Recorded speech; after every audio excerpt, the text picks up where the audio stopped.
देश की ताकत होती है उसके देशवासी जो अपने कंट्री को एक बेटर स्टेट में देखना चाहते हैं और ऐसे लोग बड़ा कर जाते हैं।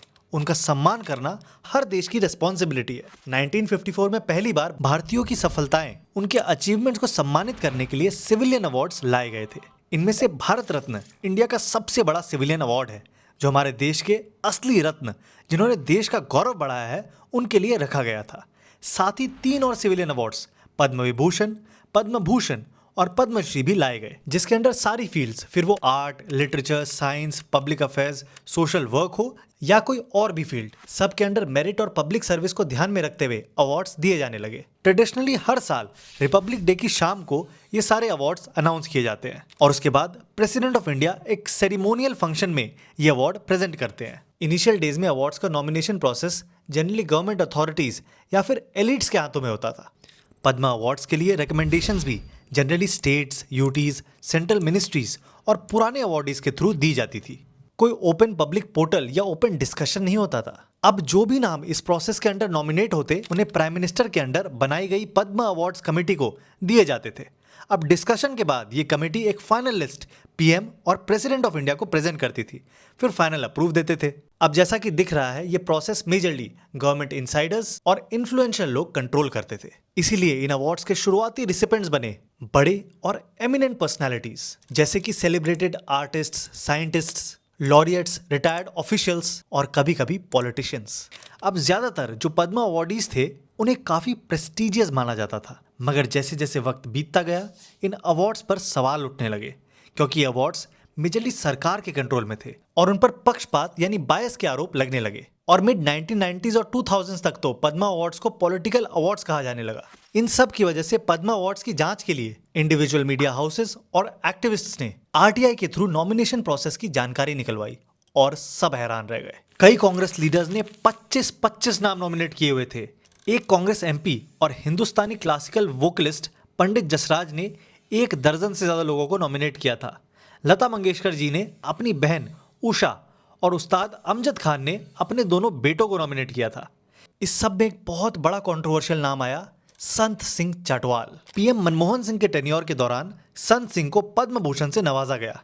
अब इसी दौरान सीबीआई ने बैंक फ्रॉड के केस में चटवाल पर चार्जशीट फाइल की थी और ऐसे कंट्रोवर्शियल फिगर को अवार्ड देने की वजह से काफी बवाल हुआ। और ऐसा ही कुछ हुआ ब्रिजेश मिश्रा के साथ। वो बीजेपी के सीनियर पॉलिटिकल एडवाइजर थे और जब उन्होंने बीजेपी को छोड़कर यूपीए की न्यूक्लियर डील पर सपोर्ट दिखाया था तो उन्हें तुरंत पद्म विभूषण दे दिया गया, यानी बगावत के रिवॉर्ड के तौर पर। अब पद्मा अवार्ड्स को अपने सपोर्टर्स को रिझाने के लिए तो यूज किया ही जाता था, लेकिन कांग्रेस ने 1988 में ऐसा ही काम भारत रत्न के लिए भी किया गया। कांग्रेस को तमिलनाडु में उस समय एक एलाई की सख्त जरूरत थी।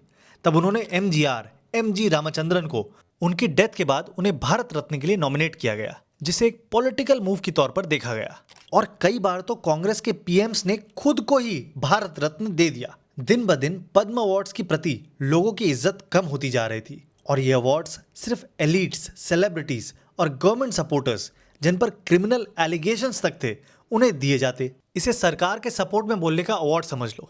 अब 2014 में मोदी सरकार आती है और उन्होंने कुछ अलग सोचा। पीएम मोदी का पहले से एम था कि पद्मा अवार्ड्स को दिल्ली के एलिट से निकालकर असल में पीपल्स पद्मा बनाया जाए। हर साल इसी विजन को ध्यान में रखते हुए पद्मा अवार्ड्स में चेंजेस किए गए, जिसमें सबसे बड़ा चेंज था ओपन नॉमिनेशन और ट्रांसपेरेंसी। पहले नॉमिनेशन का राइट बहुत लिमिटेड लोगों के पास था, पर 2015 में गवर्नमेंट ने एक प्लेटफॉर्म लॉन्च किया जहां पर आप खुद आपका नॉमिनेशन डाल सकते हो। अब नॉमिनेशंस पब्लिक के लिए ओपन थे और नॉमिनेशंस की बारिश शुरू हो गई। देश के कोने कोने से अनसुनी और हीरोइक कहानियां सामने आने लगी। साथ ही सिलेक्शन में एक और क्राइटेरिया ऐड किया गया, अनसंग हीरोज का, जिनके बारे में बहुत कम लोग जानते हैं लेकिन समाज में अपना असर छोड़ रहे हैं। उनमें से कुछ हीरोज की कहानी सुनाता हूँ। कर्नाटका का एक फ्रूट सेलर है। इसने अपनी थोड़ी सी कमाई बचा बचा कर लोकल बच्चों के लिए स्कूल बनवा दिया।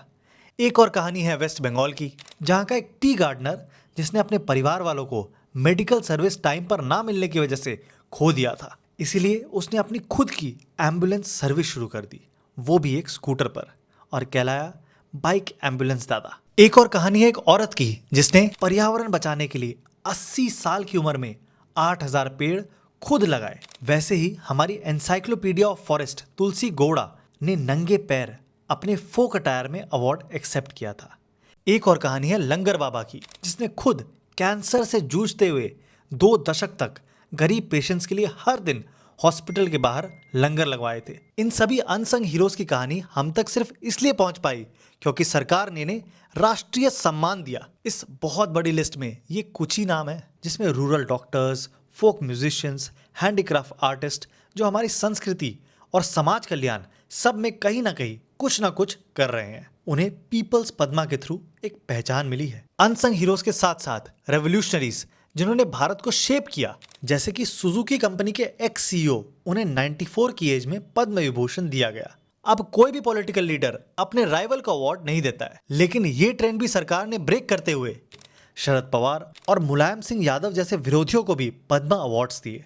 इन सारी कहानियों का सत्कार करके सरकार ने हमारे अनसंग हीरोज की स्ट्रगल्स को ताकत दे रही है। कई नए लोग भी अब इनकी स्ट्रगल में साथ जुड़ रहे हैं। साथ ही पुराने रेवोल्यूशनरीज का सम्मान करके सरकार हमारे देश का गौरव बढ़ाने वालों को सही मान दे रही है। ऐसी और ऑप्टिमिस्टिक वीडियोस के लिए पेज को फॉलो कर लेना।